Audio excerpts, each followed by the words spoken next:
ಶೃಂಗೇರಿ ವಿಧಾನಸಭಾ ಕ್ಷೇತ್ರಕ್ಕೆ ಸಂಬಂಧಪಟ್ಟಂತೆ ತಿರಸ್ಕೃತ ಮತಗಳ ಮೇಲೆ ಮಾಜಿ ಸಚಿವ ಜೀವರಾಜ್ ಆಕ್ಷೇಪವನ್ನು ವ್ಯಕ್ತಪಡಿಸಿದ್ರು. ಹೈಕೋರ್ಟ್ ಏಪ್ರಿಲ್ 6ನೇ ತಾರೀಕು ಮರು ಮತ ಎಣಿಕೆಗೆ ಸೂಚನೆಯನ್ನ ಕೊಟ್ಟಿತ್ತು. ಶೃಂಗೇರಿ ವಿಧಾನಸಭಾ ಕ್ಷೇತ್ರದ ಮರು ಮತ ಎಣಿಕೆ ಕಾರ್ಯ ಇವತ್ತಾಗುತ್ತೆ ಅನ್ನೋದರ ಬಗ್ಗೆ ಮಾಹಿತಿ ಲಭ್ಯ ಆಗ್ತಾ ಇದೆ. ಹೈಕೋರ್ಟ್ ಆದೇಶದ ಮೇರೆಗೆ ಈ ಮರು ಮತ ಎಣಿಕೆ ಪ್ರಕ್ರಿಯೆಗಳು ಆಗ್ತಾ ಇದೆ. ಇವತ್ತು IDSG ಕಾಲೇಜ್ನಲ್ಲಿ ಈ ಅಂಚೆ ಮತಗಳ ಎಣಿಕೆ ಕೆಲಸ ಆಗುತ್ತೆ. ಎಣಿಕೆ ಕೊಠಡಿಯಲ್ಲಿ CC ಕ್ಯಾಮೆರಾಗಳನ್ನು ಅಳವಡಿಕೆ ಮಾಡಲಾಗಿದೆ. ಚುನಾವಣಾಧಿಕಾರಿ ಗೌರವ್ ಶೆಟ್ಟಿ ಅವರ ನೇತೃತ್ವದಲ್ಲಿ ಈ ಕಾರ್ಯ ಸಾಗುತ್ತೆ.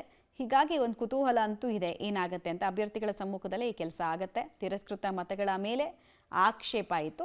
ತಿರಸ್ಕೃತವಾಗಿರುವಂತಹ ಮತಗಳನ್ನು ಟೆಕ್ನಿಕಲಿ ತಪ್ಪಾಗಿ ಗೆದ್ದ ಅಭ್ಯರ್ಥಿಗೆ, ಶಾಸಕರಿಗೆ ಅನುಕೂಲ ಆಗೋ ರೀತಿಯಲ್ಲಿ ಆಗಿದೆ ಅಂತ ಹೇಳಿ ಹೈಕೋರ್ಟ್ ಮೊರೆ ಹೋಗಿದ್ರು ಜೀವರಾಜ್ ಅವರು. ಸೊ ಏನಾಗುತ್ತೆ ಅನ್ನೋದನ್ನ ನೋಡಬೇಕಾಗತ್ತೆ.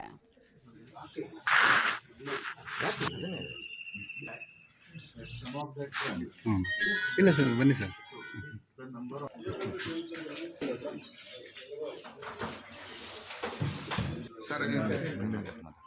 This number should be noted and recorded box, sir. There is no seal cover also. That should be record.